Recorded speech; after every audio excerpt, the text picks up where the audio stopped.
Okay, so question number 14 है हमारे पास. A board has 16 square, 2 squares are chosen at random. The probability that no side in common. तो हमें ऐसा probability find करना है जब हम दो स्क्वायर को चूज करें 16 स्क्वायर में से, तो उसमें क्या होना चाहिए, उसमें कोई भी साइड कॉमन नहीं होना चाहिए. तो पहले तो टोटल नंबर ऑफ केसेस जो हमारे टोटल नंबर ऑफ वेज कितना है हमारे पास, जिसमें से हम दो स्क्वायर को चूज करते हैं.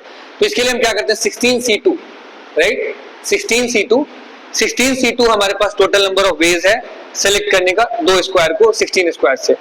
उसके बाद क्या, अगर हम वैसे केसेस फाइंड कर ले पहले जिसमें हमारे पास साइड्स कॉमन है, तो देखिए अगर हम ये वाला दो अगर चूज करते हैं, ये वाला दो अगर हम चूज करते हैं तो यहाँ पे हमारे पास एक साइड कॉमन है.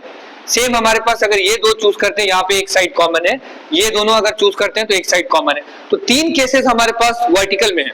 सेम उसी तरह हमारे पास अगर हॉरिजॉन्टल में हम सेट करें तो ये दोनों को अगर चूज करते हैं तो एक साइड कॉमन है, इन दोनों को अगर चूज करते हैं तो एक साइड कॉमन है, और इन दोनों को चूज करते हैं तो एक साइड कॉमन है.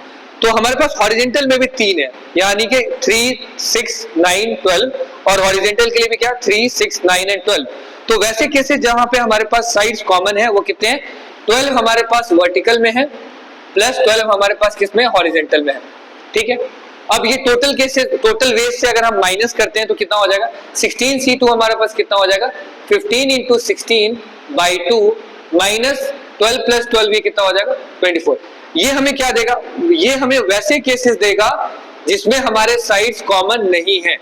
2 8 जा 16, 15 8 जा 120 माइनस 24, यानी कि हो जाएगा 96. मतलब 96 ऐसे वेज हैं जिसमें हम सेलेक्ट करेंगे तो हमारे पास साइड्स कॉमन नहीं आएगा.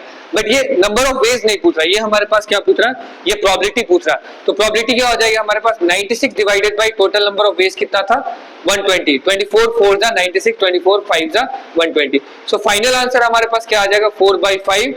आई थिंक ये जो हमारा ऑप्शन ए है वो ऑप्शन नंबर ए हमारा क्या होगा, करेक्ट होगा.